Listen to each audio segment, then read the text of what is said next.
I remember going to this fortune teller machine. You stick your finger in, and it's supposed to tell us who we are and what our fortune is.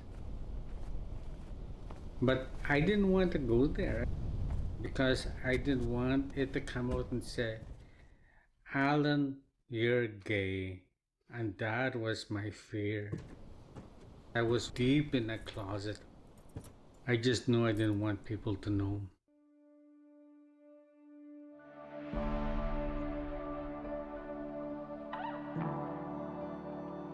My name is Spirit Who Stands in Water. I am from the Cree tribe,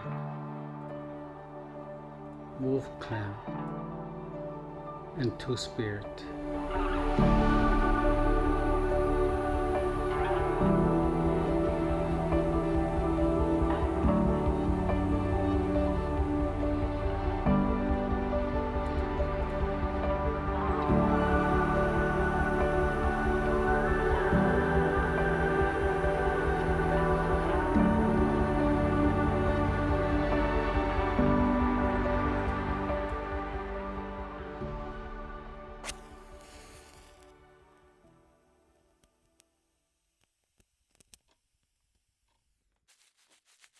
There's this organization called International Two Spirit Organization.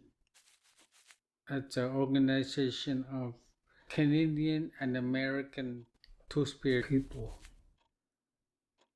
This one time they were meeting in Winnipeg and they were looking for a term to use as our identification. Because of the many tribes in North America, they didn't know what term to use. So, in conclusion, they all settled using the English term two spirit, encompassing the male spirit and the female spirit in one body. Two spirit people have always been accepted in all First Nations prior to the arrival of the Europeans. Two Spirit people have always been part of the community and we played an important role. As a Two Spirit person, it is said that we are natural visionaries. We are natural seers. We are natural medicine people.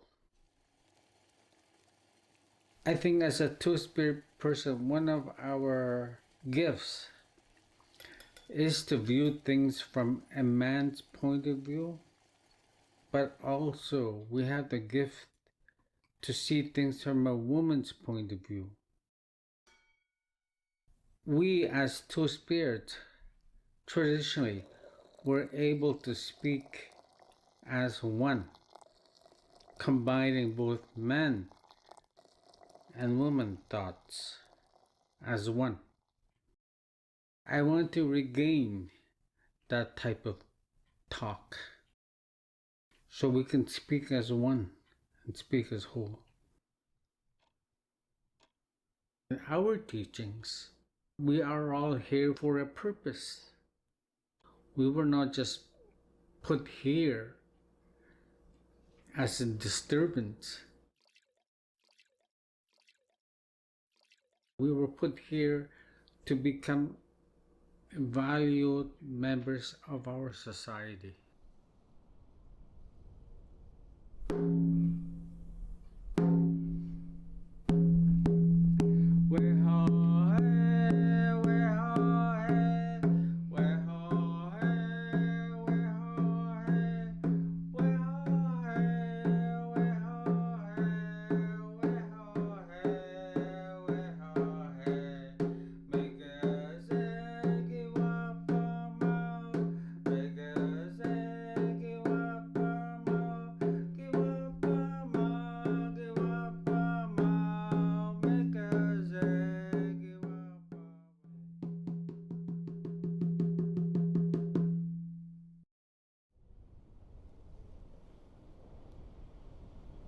growing up in Constance Lake, I didn't really understand who I was. I knew I was native, and I knew we practiced things differently. All that time, I knew something was missing. I remained in a closet and I remained alone. I learned how to do things in secret. And when I came out at 30, I didn't care who knew. It was time for me to get out of my shell and come out and be happy and start living my life.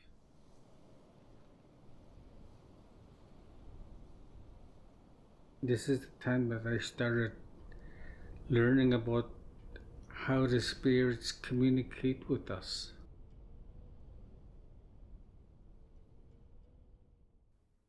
At that time, I was working at the band office as a welfare worker. I was laid off because there was no more money. In retrospect, I'm thinking, the government of Canada is not broke, but the spirits were communicating to me.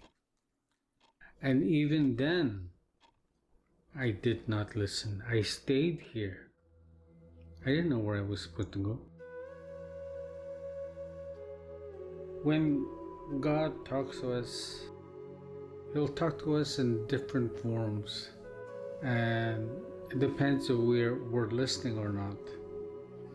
And when we're not paying attention, God will speak to us so that we listen. I wasn't paying attention to what God was saying. So God basically said, okay, I'll give him a message where he'll have no choice but to listen. And then one weekend, I went to go stay at my grandmother's house because my water line froze.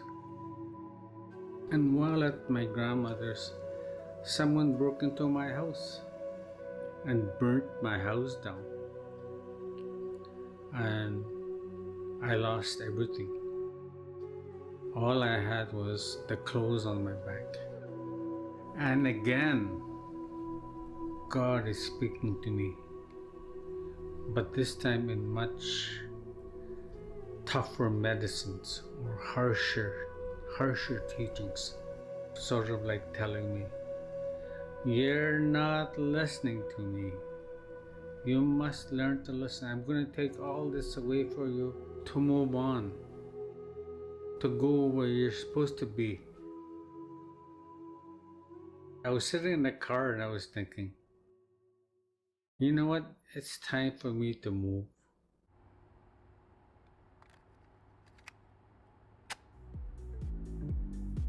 So I said, I'll move to Toronto. And I remember, I've heard of St. Charles Tavern. I want to explore St. Charles Tavern because it's a gay bar. And when I went there, I went alone for years. I had a few drinks because I needed that. Lights, the strobe light was on, the flashing lights, the disco ball was circling like crazy. Music was awesome.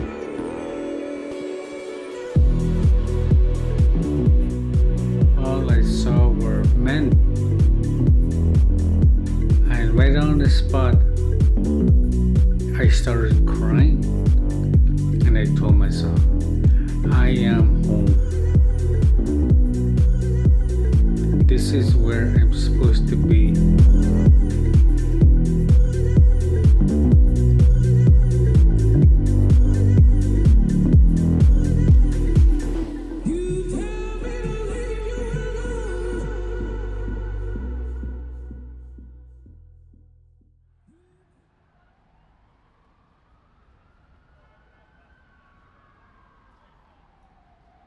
when I came out truly 100% in Toronto, it was liberating. I felt so free. What I wasn't really taught of growing up, because I missed out on all those learning years. I only judge a book by its cover. The more handsome the man, the more nicer he'll be. Not true. And that was my experience with a couple of men. I didn't really understand what love was. It was more lusting. And at that time, I was still practicing drinking, getting drunk every weekend, living for alcohol. The reason why I drank, it's to make me brave, you know. A friend of mine in Toronto called it liquid courage. What I find strange is why did I become an alcoholic? Why did I start using drugs? I started going on a wrong path. I don't know if it's wrong, because each path has its teachings. The conclusion I came up with is because I was lost. I had no identity. So walking on this earth was confusion. I was living, but I guess not to the fullest extent that I should be living. At that time was when the spirits came to me, and the spirit told me, it's time for you to go back. And I told myself, I'm going to go back home to help my people regain their culture, to help my people regain their traditional ways.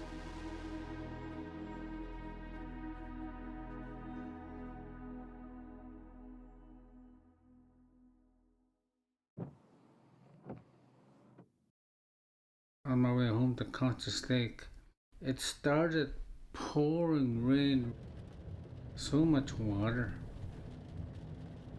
And at that point in the bus, I either fainted or whatever. I was overwhelmed with something. And in my blackout, I had a vision.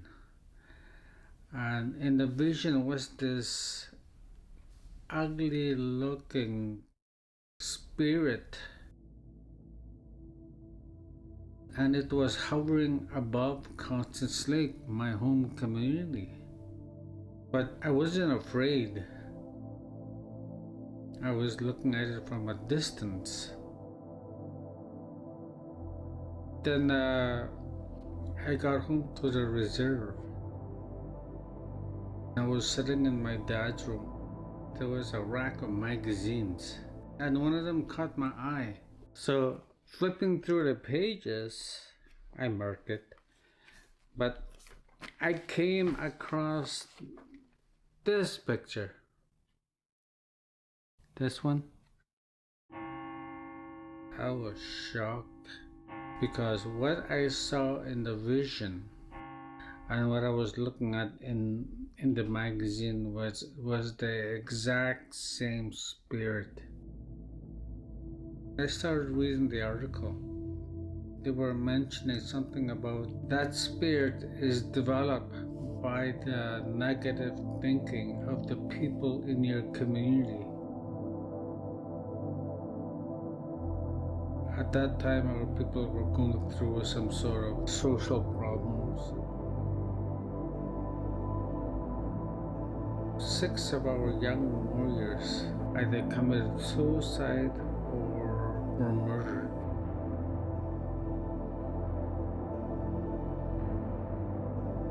We're struggling right now as a people.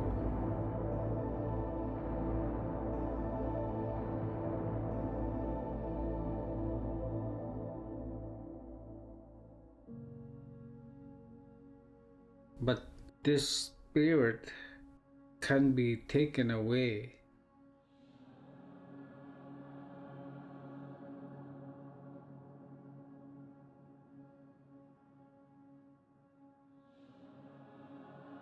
We have to relearn our culture, relearn our ways.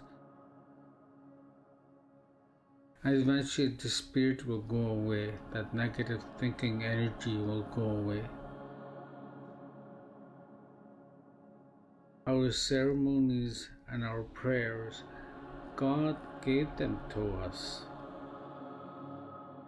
This is the way God made us to be. We all have a purpose on this earth.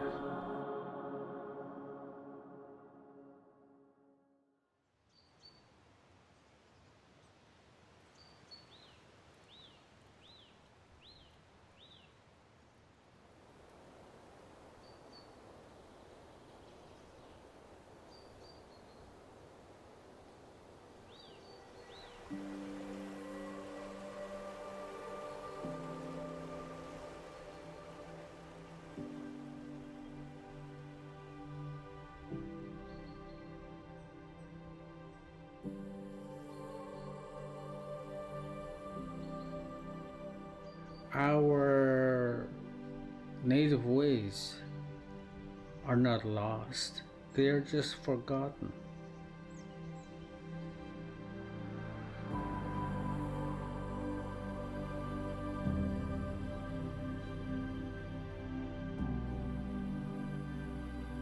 God made me gay. God made me two-spirited. The more I know, the more I learn, the more impressed I am with the teachings of my people. And I want to learn as much as there is to learn, so I can help the future generations to make their lives easier for them, to make it more acceptable, to make it more comfortable. And that is important for self-identification. Knowing who you are will only give you self-esteem, increased confidence, increased identity. And those are important for all of us, whether we are red, white, black, or yellow.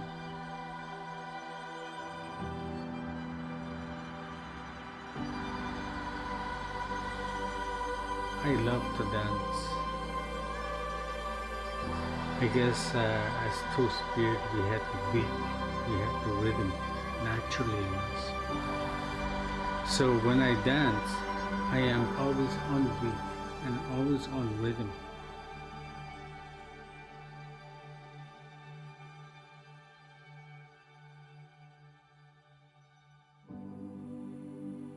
I like my path. I enjoy my path. It is very frustrating at times, but it's an enjoyable frustration. And I always seek ways to learn and to teach. So that's where we're at now. I heard one time there was somebody else in our community that kind of was questioning his masculinity. And then I heard this other person tell that person, I hope you don't turn out to be two-spirited because there's enough of them. But I took it as in a funny way. At least it's out there. It's being discussed. It's no longer hidden and no longer not talked about. People can talk about it now. That's where we're at. And that is important. We're good. We'll end there.